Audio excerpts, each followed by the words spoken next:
dengan channel Mengerti Ekonomi kembali pembahasan soal Olimpiade Sains Nasional tingkat provinsi tahun 2020.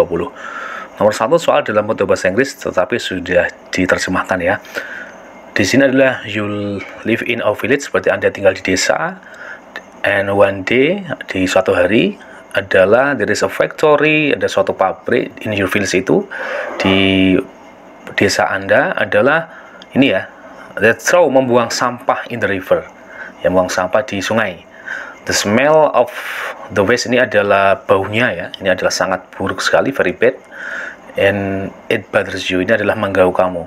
Di dalam ekonomi ini berarti Anda sedang mengalami. Oke, di konteks soal ini adalah ada kegiatan ekonomi, yaitu produksi oleh satu pabrik, berefek negatif. Nah, di dalam konteks ekonomi memang ada istilah eksternalitas ya, jadi suatu ekses yang terjadi akibat dari suatu kegiatan ekonomi. Bisa positif, bisa negatif. Kalau ini adalah yang negatif, pencemaran lingkungan ya, ini ada negatif, jadi ini adalah jawabannya adalah yang C. Kalau eksternalitas positif, contohnya ekses positif dari suatu kegiatan ekonomi, contoh misalnya ada peningkatan kualitas sumber daya manusia misalnya. Ini adalah contoh eksternalitas positif. Free rider ini adalah sebutan untuk orang yang nggak mau bayar pajak. Public goods adalah barang publik seperti jalan, jembatan, ya kebun raya, ada juga barang pribadi, ini tidak terkait sama soal ya. Nomor 1 jelas banget jawabannya adalah yang C.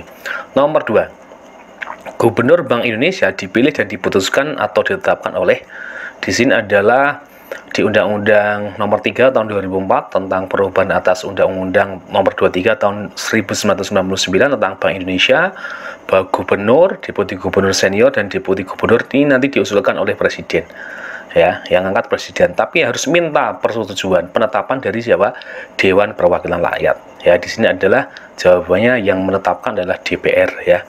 Oke, nomor 3, hadiah Nobel Bidang Ekonomi tahun 2019 ini dimenangkan oleh 3 orang ekonom. Salah seorang di antara mereka adalah, oke, kita lihat di sini di tahun 2019 3 pemenang Nobel Ekonomi, ada Abhijit Banerjee, ada Esther Duflo, ada juga Michael Kramer. Ini adalah ketiganya asal Amerika. Nah, jadi ini bukan dari Indonesia ya.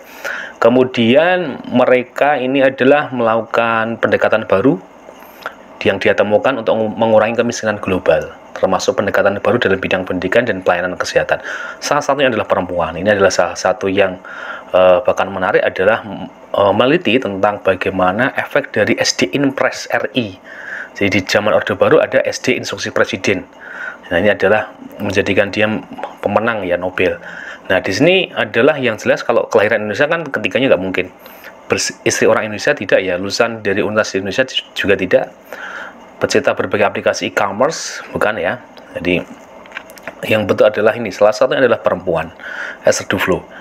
Oke, jadi jawabannya adalah yang A.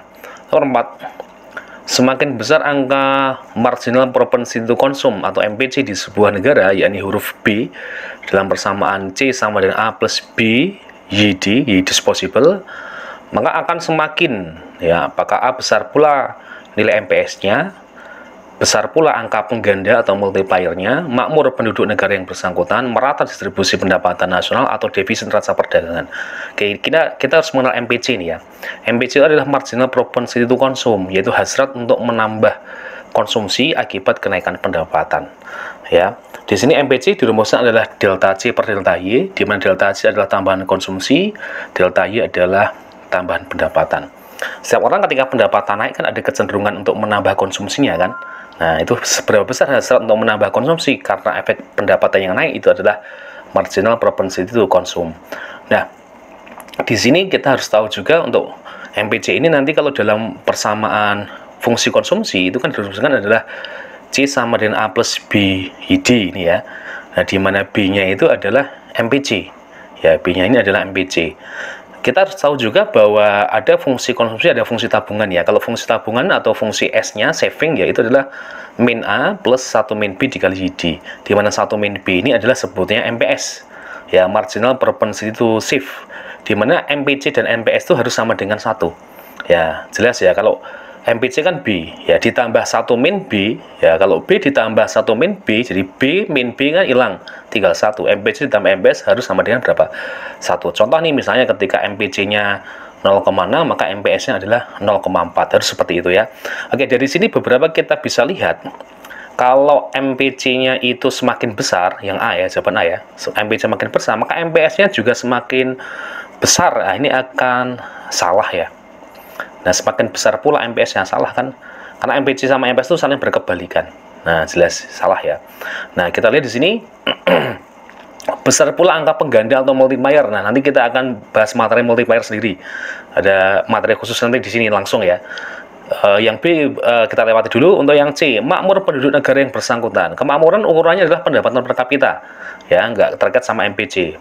Merata distribusi pendapatan nasionalnya, berarti indeks gini kalau pemerataan pendapatan ya.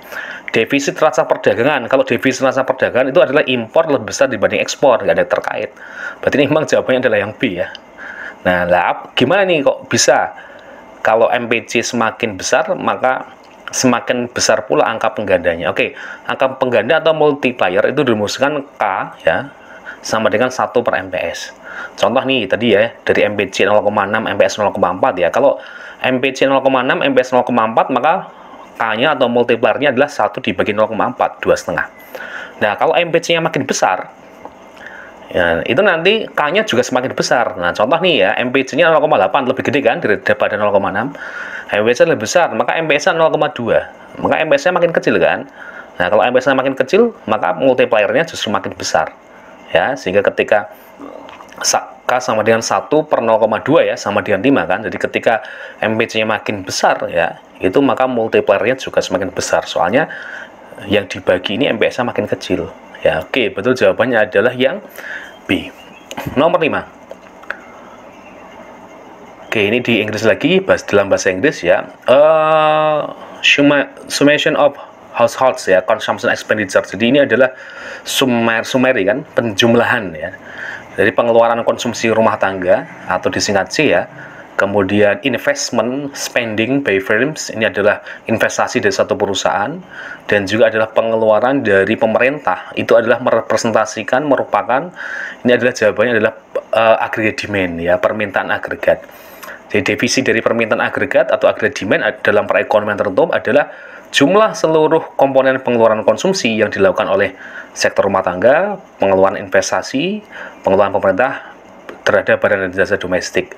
Dengan demikian, permintaan agregat ini akan menghubungkan antara output total yang dihasilkan oleh suatu ekonomi dengan tingkat harga umum yang berlaku. Nah, nanti dari definisi di atas, maka dirumuskan agregat demand ini adalah C plus I plus G.